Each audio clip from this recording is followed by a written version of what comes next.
Right now, the sex trafficking trial for Sean Diddy Combs is entering day 2. We're going to look at the strategies for the prosecution and defense for this high-profile case, plus how the firing of one person in the federal bureaucracy could have major implications for you. And if you're looking to kickstart your career, you've likely come to the right place. This is The Take. Let's go.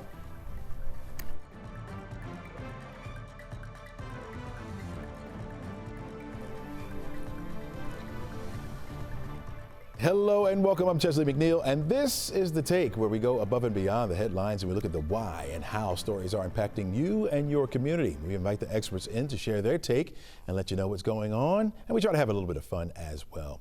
We're going to start off this morning with the sex trafficking trial of Sean Diddy Combs, now underway in New York City. He pleaded not guilty to federal charges of sex trafficking, racketeering, and transporting individuals for prostitution. The first witness to testify yesterday was the former hotel security guard who said he responded to the 2016 incident where video shows Combs beating his ex-girlfriend, Casey Ventura. Prosecutors also called to the stand a male escort who testified that he was paid thousands of dollars to have sex with Ventura as Combs watched. A publicist for Combs said he and his team are ready to get this trial started. You know, I talked to him yesterday. I mean, he's engaged. He's ready to go. He's ready to put on his defense. This has been, 8 months waiting for this, so I think everyone's just ready to get this started. All right, we're eager to talk about it as well. Joining us now is legal expert Darrell Cohen. He's a former assistant Fulton County District Attorney, now serves as a Metro Atlanta-based defense attorney. Welcome back to the show, Darrell. Thanks for being here. Thanks for having me here. And good morning. Good morning. Let's take it on. Yeah, this is a big profile case, and everybody's talking about it. What's your take on the first day? Day number 1, check mark for the prosecution, X for the defense. What we have and what we started to have yesterday was piece by piece by piece, the federal government is hammering and building and hammering and building. And all of these witnesses that we've heard, all of these witnesses that we will hear and see, piece by piece, they can be taken apart perhaps, but cumulatively, he's in deep yogurt, as I used to tell my kids when they were young. In deep yogurt, explain that. He's in trouble, big time trouble, you think? He is in big time trouble. As you are aware, there was a plea offer. I don't know what it was. My guess was 15 or 20 years in the federal prison. Now, in the federal system, there is no parole. 85% of whatever time he gets, if he gets any, he'll have to serve it. So my guess is it was a 15 or 20 year offer, and Puff Daddy has never lacked ego. He's never lacked confidence, at least outwardly. So he said, no, let's roll the dice. And I think he's going to find out he's in Vegas and he's not at the house. Wow. So we've seen the video over and over again. We know they have that. And I guess his team is trying to say this is a domestic abuse trial. What about all these other charges? I mean, can those things stick, or could they just get him on the domestic abuse? If they only got him on domestic abuse, he's going to be incarcerated. But because they used RICO, they can pull everything that they have against him, that is the federal government, the U.S. Attorney's Office, and add each one of those things into the trial, making it racketeering, piece by piece, here, there, everywhere. And he is in, as I mentioned earlier, deep yogurt. In my view, unless there's a rogue juror or two, then he is going to be convicted, and he may very well spend the rest of his life incarcerated. Talk to me about these high-profile cases with these, very rich and powerful folks like Sean Combs. We talk about the RICO trial, right? That's reminiscent of the Young Thug trial for us, right? Do these cases end mainly on the side of the person that's famous? I hate to say the magic words, it depends. Okay. It depends on the evidence or the lack of evidence. It also depends on the prosecutor, whoever he or she or they are. It depends on all of the evidence. And if the evidence is as overwhelming as I think it is in the Sean Puff Diddy case, he's going to go down. Young Thug, the evidence wasn't there, so it ended up in a lengthy, the longest trial in the history of the state of Georgia, in a cheap, inexpensive plea. There are other cases that are RICO. I may agree or disagree, but prosecutors do what they do, and defense lawyers respond and react. So the RICO is being correctly used here, you think? In my opinion, yes, because they're able to pull Miami, Los Angeles, the beating of Cassie, all of that, they're able to pull together and add into one case. And they're able to get it to the jury, who may say, it's just domestic abuse. I didn't consider it that, but I thought it was worse. You know, that's up to them to decide. Then they add everything else, the sex trafficking. I'm paid thousands of dollars to have sex with Cassie. Here we go. Yeah. Doesn't stop. It's a long race. You know, one of the best things you do for us is you look at both sides. You look at the defense side, you look at the prosecution side. Quickly, would you give us the strategy for both sides if you're practicing in this case? As a prosecutor, normally you want to use the KISS method. Keep it short, stupid. Keep it simple, stupid. But on this case, they have to add more and more and more. From the defense side, they have to make Sean Puff Diddy Combs look like he is a good guy who made some foolish mistakes, but they were not criminal, and certainly he had no criminal intent. That's going to be very difficult. Mm-hmm. All right. Sometimes when there's a witness that you don't like what he or she testified to on direct examination, rather than asking questions that only can dig the hole deeper, you say to the court, no questions, Your Honor. Yeah. Yeah. All right. This is a big time. This is a big time case, Darryl, and so we're going to have you back on. We're going to be talking about this as we go along. So get ready, man.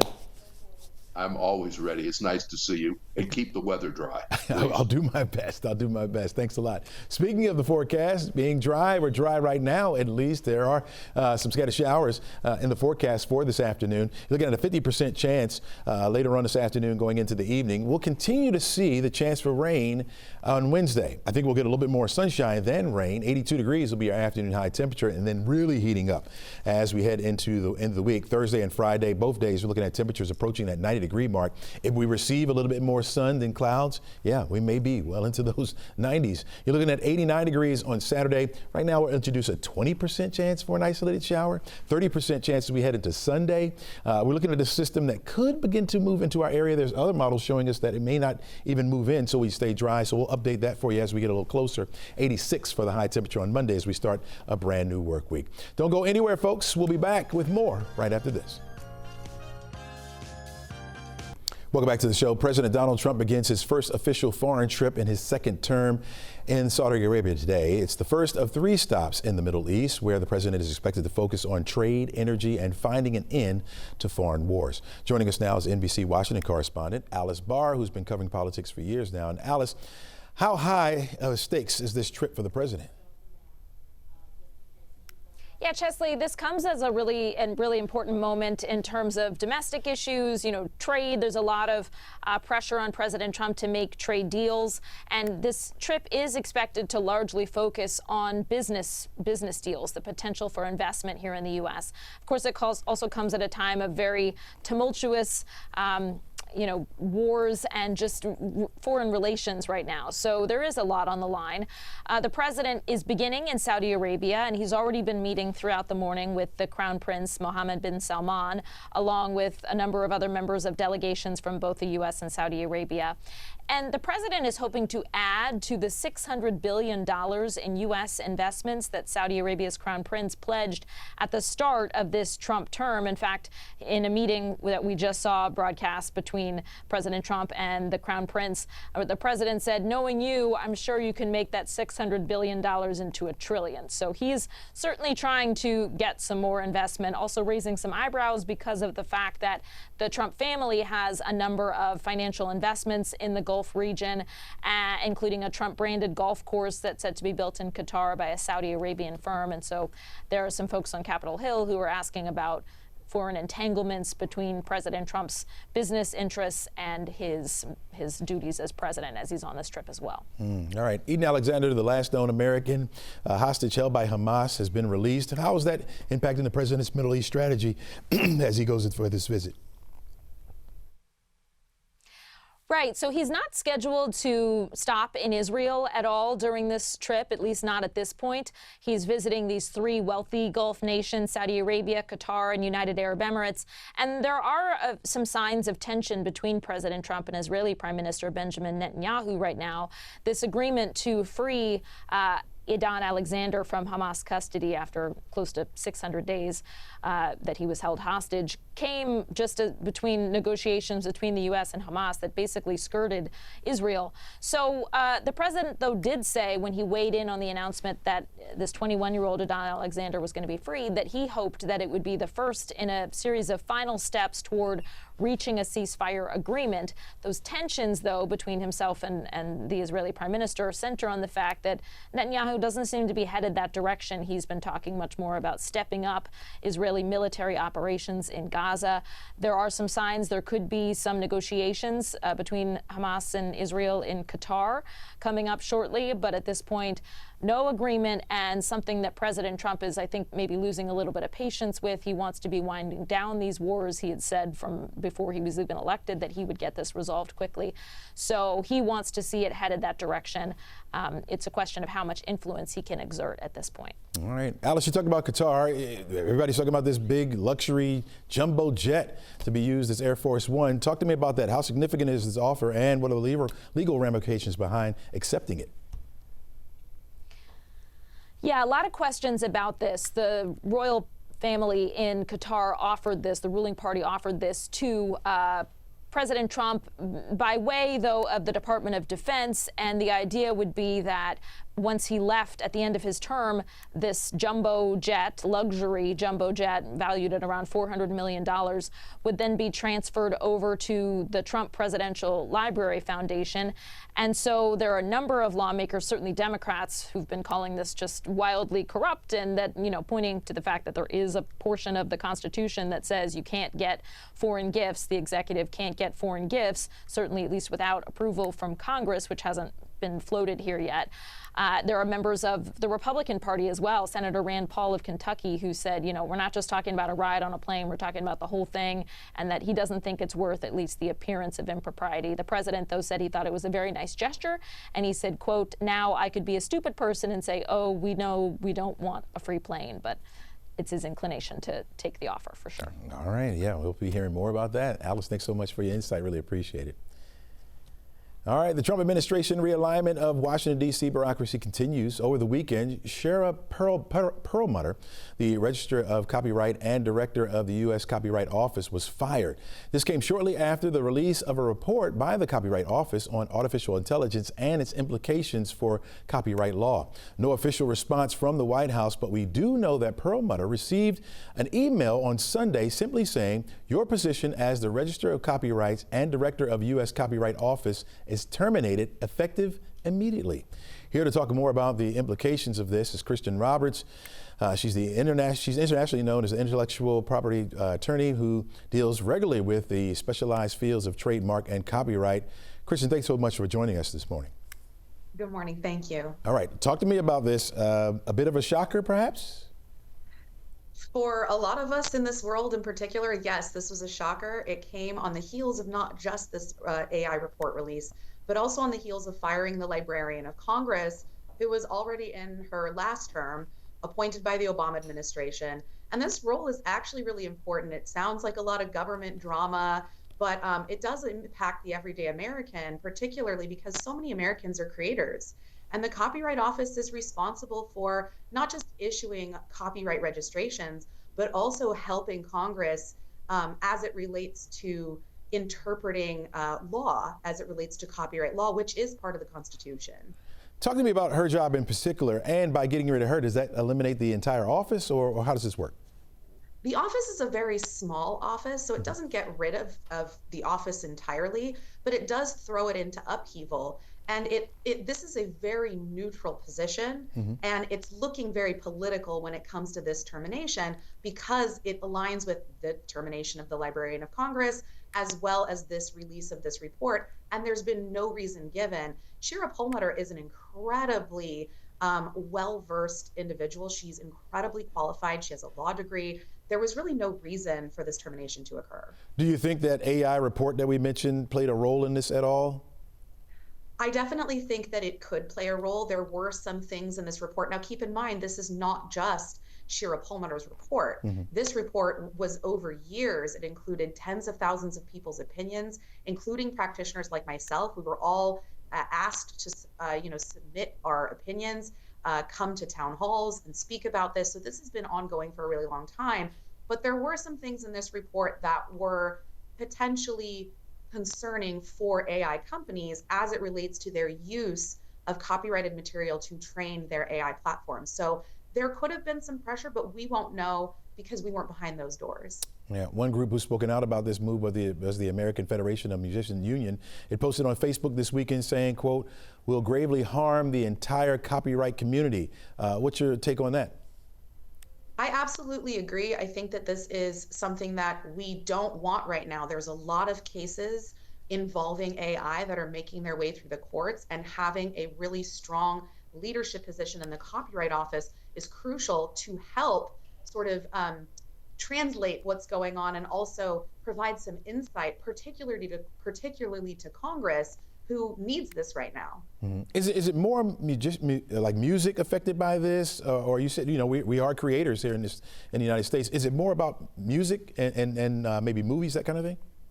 This affects anything that is content related, that is fixed in a tangible medium. So anything you see, write, record, sing, listen to, anything that is considered a creative work is going to be impacted. Wow. How do you see the situation unfolding?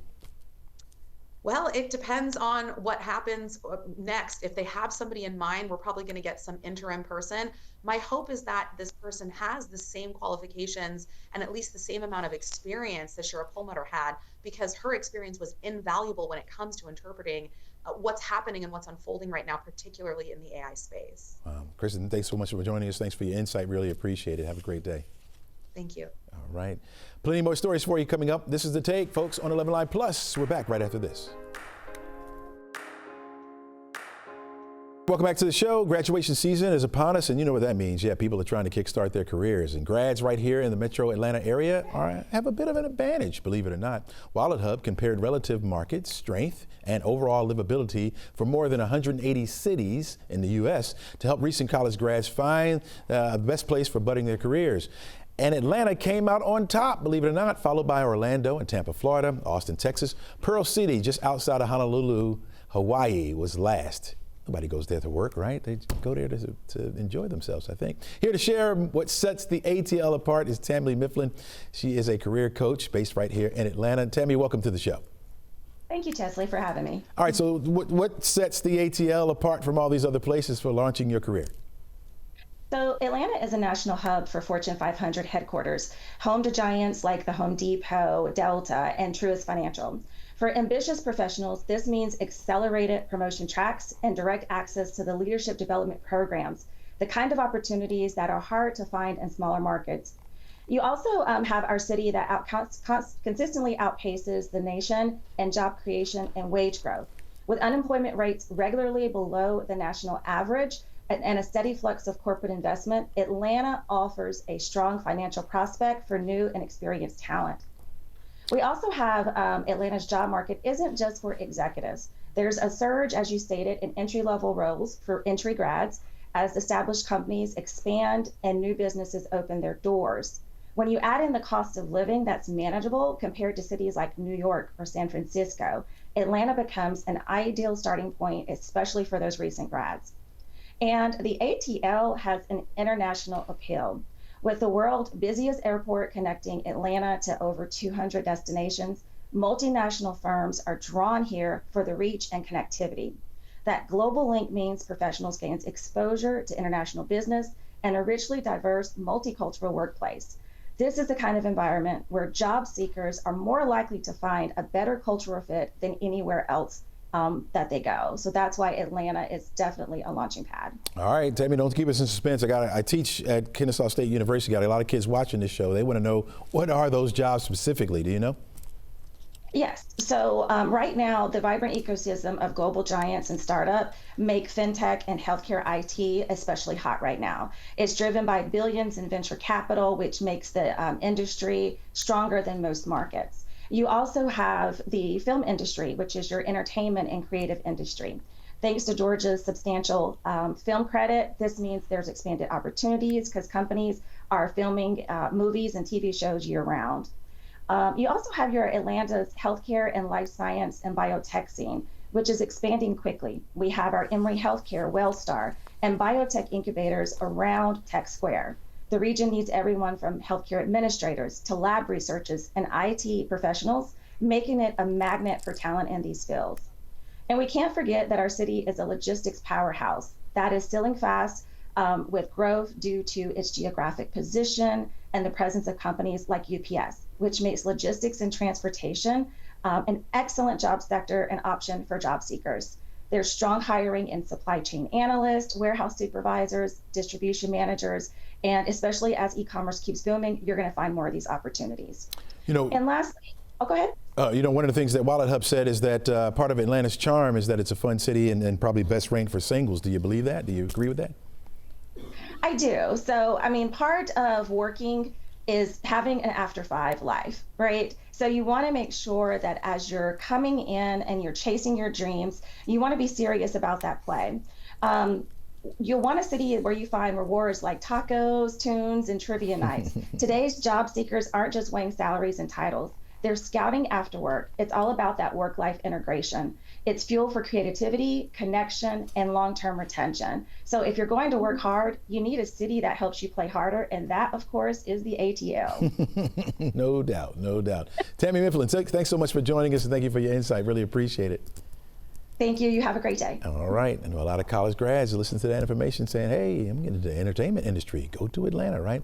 Hey, we got much more show for you. Back with my final take right after the break. You're watching The Take on 11Alive Plus.